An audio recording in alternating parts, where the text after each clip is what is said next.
ગીર સોમનાથ જિલ્લામાં સર્જાયેલ અકસ્માત hit and રનની ઘટના યુવકની હત્યા માટે જ ઘડાયેલો પ્લાન હોવાની ચોંકાવનારી વિગતો સામે આવી છે। ગુનેગાર ગમે તેટલું શાતિર હોય પરંતુ પોલીસ પાસે તો પાંગડો જ પુરવાર થાય। ગીર સોમનાથ જિલ્લાના તાલાલા સ્ટેટ હાઈવે પર તારીખ 6 સપ્ટેમ્બરની સાંજે 7:00 વાગે એક્ટિવા પર જઈ રહેલ ઉમરેઠી ગામના સુરેશ જાદવ નામના 22 વર્ષીય યુવકને પાછળથી બોલેરો પિકઅપ વાન દ્વારા ઠોકર મારતા એક્ટિવા ચાલક યુવક ફંગોળાઈ ગયો અને બોલેરો કાર ચાલક અકસ્માત સર્જીને નાસી છૂટ્યો। ઇજાગ્રસ્ત યુવકને તાલાલા સરકારી હોસ્પિટલમાં સારવાર અર્થે ખસેડવામાં આવ્યો, જ્યાં ફરજ પરના તબીબ યુવકે તેને મૃત જાહેર કર્યો હતો। પ્રાથમિક દ્રષ્ટિએ આ હિટ એન્ડ રનની ઘટના અકસ્માત હોય તેવું લાગે, પરંતુ આ ઘટનામાં ગીર સોમનાથ એલસીબી દ્વારા ઊંડી તપાસ હાથ ધરવામાં આવી ત્યારે આ ઘટના અકસ્માત નહીં પરંતુ યુવકને મોતને ઘાટ ઉતારી દેવાનો આખો ગુનાહિત પ્લાન હોવાનો ઘટસ્ફોટ થયો છે। જિલ્લા પોલીસ વડા મનોહરસિંહ જાડેજાએ પ્રેસ કોન્ફરન્સ કરી આ ચકચારી ગુનાની અંદરની ખૌફનાક હકીકત પરથી પડદો ઉચકતા જણાવ્યું હતું કે મૃતક સુરેશ જાદવને ઉમરેઠી ગામના જ સગીરે ખૂબ જ શિદ્દતપૂર્વક મોતને ઘાટ ઉતારી આ ઘટનાને અકસ્માતમાં ખપાવી પોલીસની આંખમાં ધૂળ છાંટવાનો પ્રયાસ કર્યો હતો। મૃતક યુવક અને આરોપીના પરિવાર વચ્ચે ઘણા સમયથી મન દુઃખ ચાલ્યા આવતા હતા। મૃતક યુવક આરોપીની બહેનને હેરાન કરતો હોવાથી આરોપીએ યુવક સુરેશને પતાવી દેવાનો પ્લાન ઘડ્યો હતો। મૃતક યુવકની હત્યા માટે આરોપીએ ખૂબ જ ગુનાહિત માનસ સાથે કાવતરું રચ્યું, જેમાં આરોપીએ તેની પ્રેમિકાની પણ મદદ મેળવી હતી। મૂળ ડોડાસા ગામની અને હાલ રાજકોટ ખાતે નર્સિંગનો અભ્યાસ કરતી આરોપીની પ્રેમિકાએ મૃતક સુરેશને પ્રેમજાળમાં ફસાવી ઇન્સ્ટા પર અવારનવાર વાતો કરતી અને આરોપીના પ્લાન મુજબ મૃતક સુરેશને રાત્રિના સમયે ઘરેથી બહાર લાવવા માટે મળવાનું કહી બોલાવ્યો હતો। મૃતક સુરેશ પ્રેયસીને મળવા ગામથી તાલાલા તરફ એક્ટિવા લઈને જઈ રહ્યો હતો, ત્યારે પાછળ કાર્ડ બની એ આરોપી બોલેરો કાર લઈ નીકળ્યો હતો અને ઘુસિયા ગામ નજીક ઇમાનપીર દરગાહ પાસે મોકો જોઈ સુરેશની એક્ટિવાને જબરજસ્ત ઠોકર મારી નાસી ગયો। આરોપી આ ઘટના અકસ્માતમાં ખપી જાય અને પોતે સુરક્ષિત રીતે પોતાના મનમાં રહેલી ખુન્નસને પાર પાડશે તેવો વિચારી અકસ્માત સર્જી રાજકોટ તરફ નાસી ગયો હતો।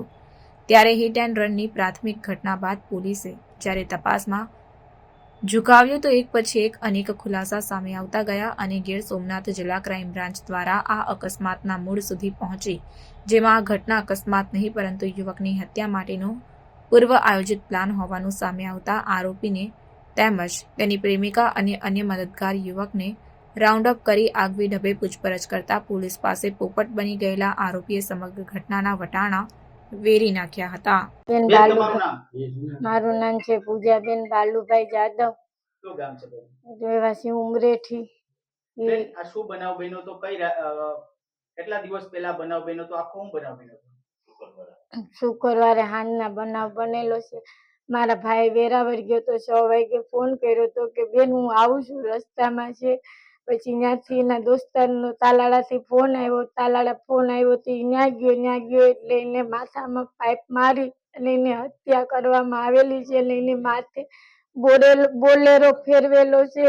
મારા ભાઈનું મોઢું જોવાય અમને નથી મળ્યું, અમને ન્યાય જોઈએ સાહેબ। હું બધાને હાથ જોડીને વિનંતી કરું કે મારા ભાઈને ન્યાય અપાવો, મારી એટલી જ ન્યાય છે, સરકાર પાસે શું માંગણી છે? મારી એટલી જ ન્યાય, મારા ભાઈને ન્યાય અપાવો। વારંવાર અમને આવી રીતના ધમકી આપે છે, માથે બહુ મોટા બુટલેગર છે, એના માણસો પણ બહુ માથા ભારી છે, અમને ન્યાય દેવડાવો। એમનું મોઢું નથી જોયું મારા ભાઈનું। અકસ્માત નથી, આ હત્યા છે એમ કહી દીધું? હા હત્યા છે, અકસ્માત નથી કરેલો। બેન, તમારું નામ? મારું નામ શાંતિબેન, બેન કયું ગામ છે આ? ઉમરેઠી। બેન, શું બનાવ બન્યો તો અને આ આપણે જે વ્યક્તિનું મોત થયું છે એક્સિડન્ટમાં, એ તમને શું થાય છે? ઈ મારો દીકરો છે સગો શું ને બનાવ મેં 6 વાગે સાહેબ ફોન કર્યો છે કે ભાઈ તું ક્યાં પૂગ્યો છે? તો કે મમ્મી હું છે ને મોરાજ પૂગ્યો છે ને હું પૂગવા આવ્યો છે હમણાં, કે કાંઈ તું ઉપાધિ કરતી નહીં, મને તાલાળાથી એમરજન્સીનો ફોન આવ્યો છે તે મારે જવું પડશે એ કે। તો હું કહું ઠેક દીકરા, તો મેં પાછો અડધી કલાક પછી પાછો ફોન કર્યો તો મારા દીકરાનો મોબાઈલ સ્વિચ ઓફ બતાવે.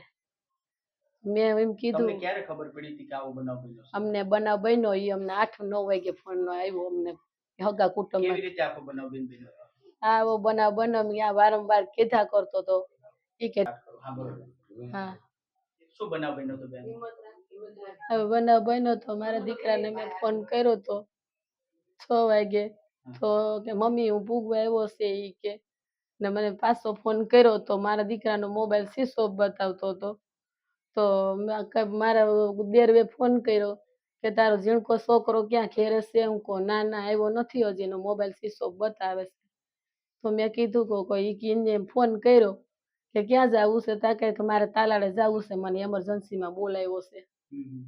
હા ને વારંવાર કિસલો છે ને વાઘેલા ઈ દેવી પૂજક ઈ વારંવાર કહેતો તો મને કે તારા છોકરાનું એક દી મારી હાથે ખૂન થશે ઈ કે ને પોટલી કેટલીક વાર ધમકીઓ આવી આપતો ઈ? ઈ વારંવાર અમે કેસ કબાડા સાહેબ કરતા નહીં, ઈ રૂપિયા પાલટી વાળો છે, ઈ ઇંગ્લિશનો મોટો ધંધો કરે છે. ઈ કે એની બાઈ ને બધી એમ જ કહે છે કે તારા દીકરાને એક દી અમે જીવ લેવું કે તને પોટલી વાળીને તને હોઈપશું. કેટલા વ્યક્તિઓ દ્વારા આવી રીતના ધમકીઓ આપવામાં આવતી? આ એને બાઈ ને એના છોકરા ને એનો ઘરવાળો ને બધી ધમકી જ દેતા. પાછા એની પાસે સાથમાં કેટલા માણસો છે ને અમારું કોઈ નથી. બેન ખાસ સરકાર અને પોલીસ તંત્ર પાસે શું માંગણી છે તમારી? મારી માંગણી એ છે કે સાહેબ અમને છે ને માં વિનંતી તમને કરીએ છીએ કે માં અમને ન્યાય દ્યો, ગમે એ મને ન્યાય દ્યો. મારા દીકરાને આવો મારી નાખ્યો છે, એક્સિડન્ટ નથી આ એક્સિડન્ટ નથી, આ હત્યા કરેલી છે.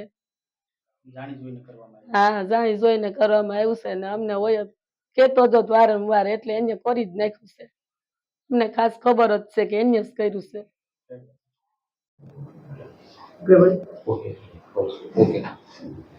સર એક અકસ્માતનો ગુનો છે તે ડિટેક્ટ થયો છે, જાણવા મળ્યું છે કે મર્ડર છે, શું પૂરો મામલો છે?